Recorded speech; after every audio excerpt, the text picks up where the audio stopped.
বারাণসী থেকে বেশ দূরের এক গাঁয়ে এক চাড়াল বাস করত। সে নানা রকম বিদ্যা জানত, তাই লোকে তাকে বলতো চাঁড়াল আচার্য। যে কোনো আম গাছের তলায় দাঁড়িয়ে পবিত্র বাক্য পাঠ করে অকালে আমের গাছে মুকুল আনত। তার থেকে গাছের ডালে ডালে আম ঝুলত। দেখতে দেখতে সেই আম পেকেও যেত। সারা বছর সেই আম বেচে তার সংসার চলত। সেই আম ছিল এতই মধুর, লোকে একবার মুখে দিলে আর ভুলতে পারত না। সেই কারণে চাড়ালের ও তার আমের সুখ্যাতি সারা দেশে ছড়িয়ে পড়ল। বারাণসী রাজার এক পুরোহিত ছিল। অজানা কোনো এক রোগে সেই পুরোহিতের বংশ শেষ হয়ে গিয়েছিল। বেঁচে ছিল মাত্র একজন, সবেধন নীলমণি। তবে সে ছিল যেমন অলস তেমনি লোভী। সে বিখ্যাত আচার্যদের কাছে বিদ্যা লাভ করলে কি হবে, মন থেকে লোভ ও মোহকে দূর করতে পারল না। তারও কানে গিয়ে পৌঁছালো চাড়াল আচার্যের কথা।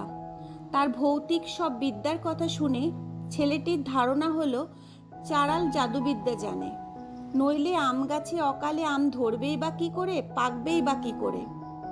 সেই জাদুবিদ্যা যদি সে অধিগত করতে পারে, তবে সেও আম বেচে অনেক রোজগার করতে পারবে। জীবনে কোনো দিন অভাববোধ হবে না। লোভী অলস পুরোহিত বংশের সেই ছেলেটি একদিন চাড়ালের বাড়িতে হাজির হলো। চাড়াল দেখেই বুঝতে পারল ছেলেটির চরিত্র ভালো নয়, সে খুব লোভী। তাই চাড়াল ছেলেটিকে বিদ্যা শেখাতে কিছুতেই রাজি হলো না। ছেলেটি গো ধরে চাড়ালের বাড়িতেই পড়ে রইল। সে বারবার চাড়ালকে অনুরোধ করল, বিদ্যা আমাকে শেখাতেই হবে। চাড়াল তার কথা কানেই তোলে না। ছেলেটি ছিল ভারী চতুর। সে চাড়ালের বউকে মা বলে ডাকতে শুরু করে। সংসারে সব কাজ করে দেয়, এমনকি চাড়ালের চাকরেরও কাজ করে দেয়। বন থেকে কাঠ জোগাড় করে আনে, রাঁধে বাড়ে। চাড়ালের হাত পা মুখ ধোয়ার জল আনে, এমনকি চাড়াল ও চাড়ালের বউয়ের পাও ধুইয়ে দেয় সে।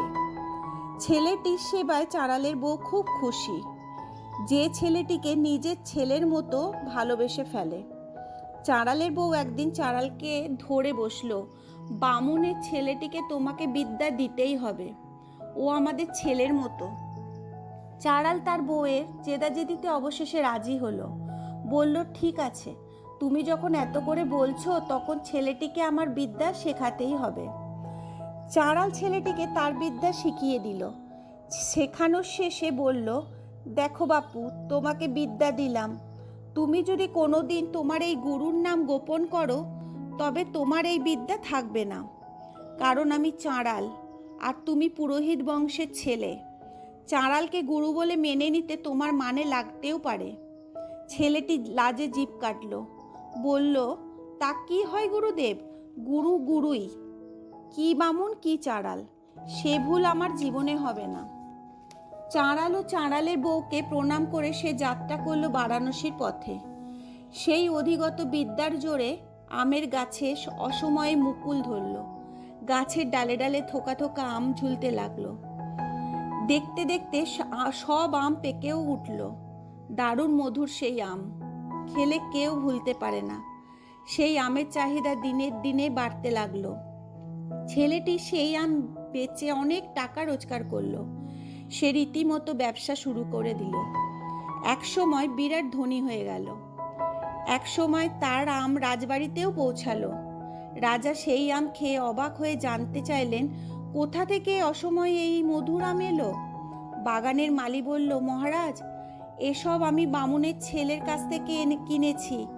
তার বাগানে প্রচুর আম গাছ আছে, সেই সব গাছে সারা বছরই আম ফলে। রাজা বললেন, তুমি সেই বামুনের ছেলেকে বলো, সে যেন সব আম রাজবাড়িতে আনে। রাজবাড়িতে ছেলেটির আমের সমাদর হলো। তার ফলে ছেলেটির অহংকার আরও বাড়ল। লোভ মোহ আর তীব্র আকার ধারণ করল। তারপর থেকে সে সব আম রাজবাড়িতেই নিয়ে গেল। একদিন রাজা ছেলেটিকে ডেকে পাঠালেন। ছেলেটি রাজার কাছে এলে রাজা জিজ্ঞেস করলেন, এ আমের চারা তুমি কোথায় পেলে? এ গাছ নাকি 12 মাসেই আম ফলে? ছেলেটি বলল, মহারাজ, আমার বাগানে যেসব গাছ আছে তা তো দেশি আমের গাছ, 12 মাসে আমের গাছ নয়। আমার কাছে এমন একটা বিদ্যা আছে যা দিয়ে আমি যে কোনো সময় আম গাছে আম ফলাতে পারি। রাজা অবাক হয়ে জানতে চাইলেন, সে বিদ্যা তুমি কোথায় পেলে? ছেলেটি আর আগের মতো নেই, বিরাট ধনী হয়ে গেছে। তাছাড়া রাজপুরোহিত বংশের ছেলে, বংশের মান মর্যাদাও আছে। তাই চাঁড়াল গুরুর নাম মুখে আনতে বাঁধল, অপমানিত বোধ করল। তাছাড়া মনে মনে ভাবল, বিদ্যা তার একেবারে অধিগত। এতবার সে বিদ্যার ব্যবহার করেছে, তাতে ভোলার সুযোগ নেই।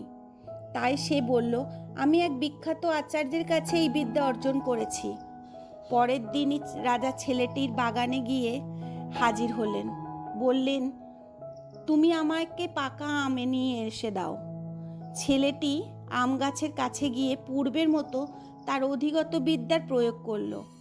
তবে আগের মতো আম গাছে না এলো মুকুল, না ধরল ডালে আম। সে বারবার বিদ্যা জাহির করলো, তবু আম এলো না গাছে। সে বুঝতে পারল তার বিদ্যার জোর আর নেই, বিদ্যা অকেজো হয়ে গেছে। রাজা ভাবলেন ছেলেটি রাজাকে অমান্য করছে, ঠকানোর তাল করছে। তাই রাজা তাকে কঠিন সাজা দেওয়ার ভয় দেখালেন।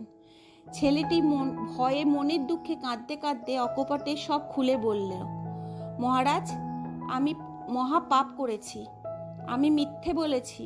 সত্য হলো আমি এক চাড়ালের কাছে এই বিদ্যা অর্জন করেছি।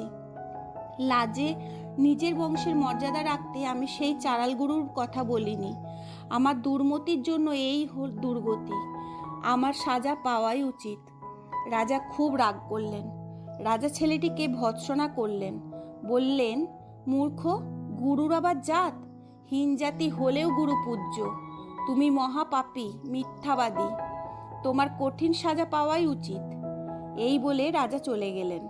ছেলেটির নিজের কৃতকর্মের জন্য নিজেকেই ভৎসনা দিতে দিতে বাগানে আম গাছের নিচে বসে হাহাকার করতে লাগলো।